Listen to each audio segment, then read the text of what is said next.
Hi, it's me again with Corel Tips and Tricks. Somebody sent me this file, and when they come around the last one, it's overhanging, and you can't do anything about it because if you put that behind the page, it'll just move it down behind the other one. So I've already done it. Pretty hard to reproduce. I did it again, and I didn't come up with the same thing, so we're just going to try it again. Polygon tools, 12-sided. Hit P, put it in the center of the page. I'm going to rotate it 15 degrees. That's going to give me a flat spot on top because I want to be able to move this down pretty far. And see, I held down the control button and it's perfect because I could have, I could have done this, and you don't want that. So now I need to go to object and convert it to a curve. I'm going to go ahead and make that thing, let's make 1 inch. And then let's go under because it's a curve, we go to windows, dockers, and corners, and we can round it off 1 inch. Now, what I want to see is if we're going to have a gap. So what I'm going to do is I'm going to Control D and make the second one black. Whoop, right click, and then rotate it 15 degrees. So we're going to have that gap, which isn't all bad. Let's just do it this way. If I figure out a better way to do it, I'm going to left click. You know what? I need to take them all and turn them into an object.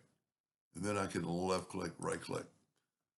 And you just kind of use your imagination here. Take the virtual segment delete key and delete that line and that line and that line, so that we've got a section here. Now this is going to work and not have that overlap. I'm going to set my nudge factor on like 4 inches. And I'm going to take that. It's mainly about the coloration, I think, is more his concern. And if he did that one, he'll be able to do another one. So let's grab both these and a lot of people would delete. I nudge. Now let's take this and use the little interactive fill tool and go from there to there and put black in both edges. We're just going to turn it all black. Let's run them out past the item, and now let's use that same color he did.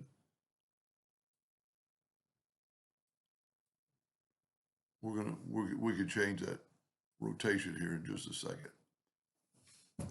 So we need to bring this in a little bit. But see, we could take this handle. Whoop. Corel does that to me sometimes if I don't get it right on the money. What we want is kind of that same angle. That looks pretty good. Anyway, now what I'm going to do is I'm going to Control D, alternate C, and rotate it 15 degrees. Now you can see this is maybe the problem he had. I either went too far, so let's left click, right click, and see we're overlapping. So we really only need this line. So let's just take and this is what's so good about the Smart Fill tool. We can just do that right there, and now we're only going to have that one in the overlapping part. Let's get the interactive fill tool again. This might even be easier to put the darkness in it. So I'm just grabbing with my left mouse button, I'm grabbing the color. And we could definitely rotate that. That's a little bit, not as much. And let's turn this way. So we kind of want it like that, but let's go a little further. That looks pretty good. Now what we're going to do is Control D, alternate C, and rotate it 15 degrees, and see that way they're hidden. Now to use that other color, I'm going to get the interactive fill tool, and I only have to change the two oranges to a turquoise, and we get that same effect. It's going to be the same